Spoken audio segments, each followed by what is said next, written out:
once you make the same exercise, once you make a test with your paints, then you get much shorter list, which is much more easy to handle. Hi friends, I'm Olga Koelsch, watercolor artist, teacher and a book author.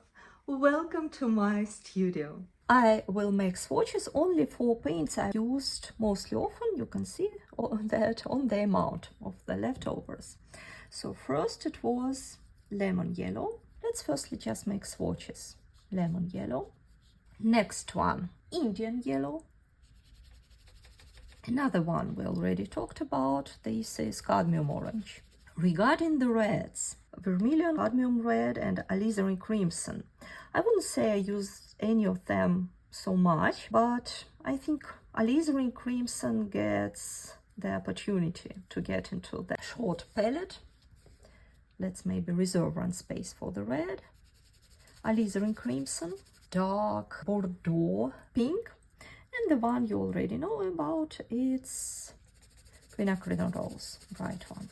And if you look here at this row, this is the row there with violets, purple, pink, purple paints. Although they look super beautiful on the swatches, I hardly use them.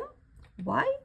Because I can easily get those purple mixes with my pinks and with my blues. So I will skip all of them. Then I have these two ultramarine blues. One is light, one is dark. If you're picking up one for your palette, I usually recommend to use dark one, because from dark you can very easily get light version and it would be difficult to make your light paint dark. Ultramarine blue.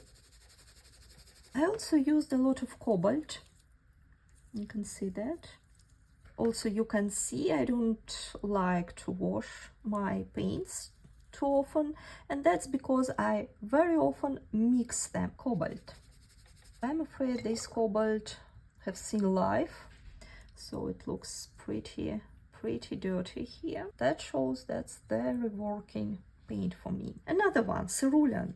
I love cerulean. I use it for painting sky, because sometimes here in Norway clouds, they're just pure cerulean. It can be Adriatic water, beautiful color, and also I use it very often in mixes. Now green gang.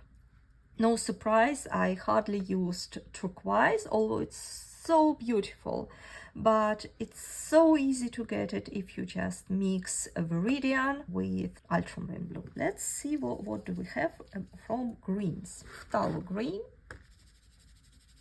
this extremely bright green. I here and there used for mixes this leaf green, a little bit not enough to get to the leaders. Let's give it a chance. Pretty bright green, and you could have seen that it was pretty dirty. That means I used it a lot, mainly for mixes. Another green I used a lot. This is sap green. Sap green, it's very warm green. And the neighbor, olive green. Although olive green is very easy to use, sometimes it's very convenient and very practical to have it as it is. Now we move to the earthy tones, or browns. There are a lot of them here. And my leader is yellow ochre.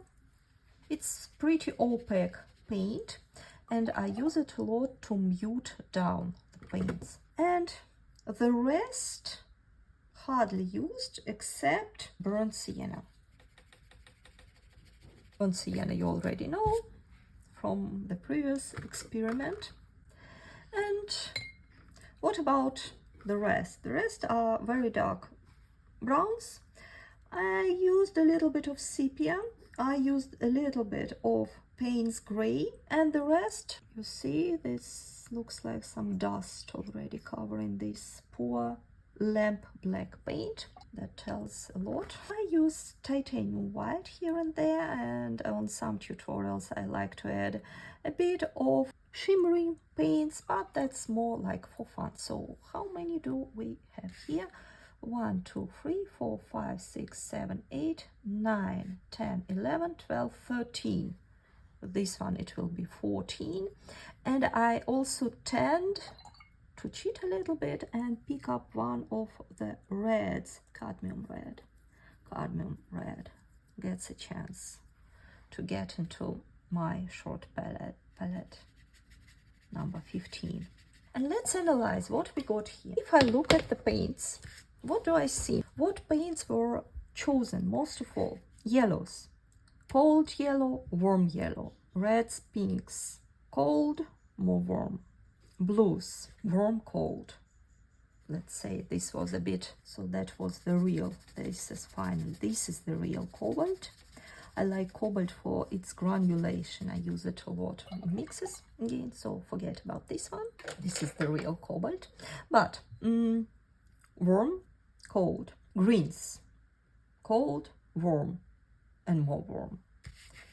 Earthy tones, a little bit more yellowish, a little bit more reddish. So all in all, they all comes in pairs. Some cold version, some warm version. And I know for beginners it's very confusing about warmth and cold of colors, because how blues can be warm, how yellows can be cold. It's a little bit difficult to process.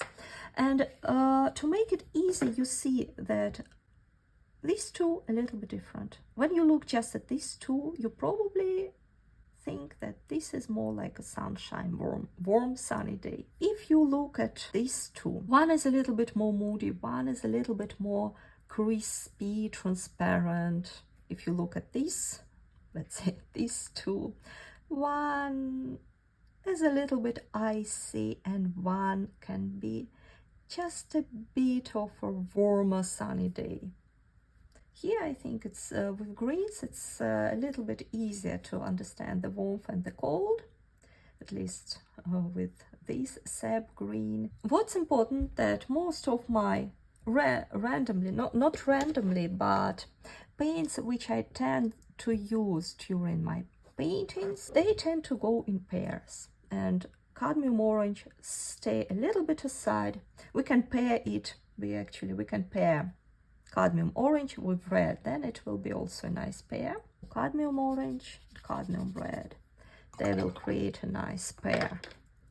All paints goes in pairs, and this is what makes it work for me. I can adjust a little bit the temperature of my paints, mixing one with the other, or I can also get more clean mixes or more dirty mixes. And once you make the same exercise, once you make a test with your paints, make swatches, not for everything, just for paints you mostly use, let's say, last 3 months, then you get much shorter list with which it is possible to work, with which it will be possible to create the mixes chart, and which is much more easy to handle. The next step, what I usually do to optimize not only my palette, but also my budget, once I realize I use some of the paints very often, I buy same paints from same brand in tubes, and then I just refill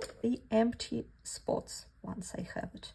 Also, you can see with the tube that ultramarine is truly the leader. Another option will be to get just an extra palette with a smaller amount of sections. I think I have 16 here. Squeeze paints if you prefer tubes, or just get another palette with smaller amount and place your best choice here. There are a lot of options on the market that will so much make your watercolor life easier, because you would not be confused with this amount. Sometimes it's even difficult to remember what was here, and if you don't have a color chart in front of you, impossible to tell what's in there. Once you have your 10, 16 paints around you, that will give you more freedom, which sounds maybe controversial. You get less paints, but you get more freedom. You get more control on what you are mixing with. If this information was interesting, I can also show you how I mix, what mixes I can get out of this small chart. I didn't mention it, but if I will set up my short palette, I will anyway add some black. Usually it's Payne's gray. If I will have a spot, you see, I have it, I will use Payne's gray because I like to paint monochrome sometimes, and sometimes I use blacks to darken, to get most dark colors. Although it doesn't look like it got some attention, I just know from my experience that I will need black paints here and there, and for me it is convenient to have it right on hand. And how do I usually organize my painting things? I have my short palette, a super short palette, which I know basically with closed eyes, I know how it mixes. And I have my bigger palette when I would like to paint something specific. If I would like to paint something, try out something new, if I am open for some experiments, some new mixes, or I can just take my bigger palette, find an adequate color and paint with it. I hope so. I washed my palette and I reorganized paints in a way that here on the top I placed my mostly used paints. I refilled them from tubes when was necessary. I placed my mostly unused paints on the bottom part, and I will call it my experimental palette, and this will be my working palette. And what's convenient, I can just take it out and it will take much less space on my desk. Thank you so much for following my channel. I hope that was helpful. I hope that will inspire you to reorganize your palettes, to check it out and have fun with your watercolor painting.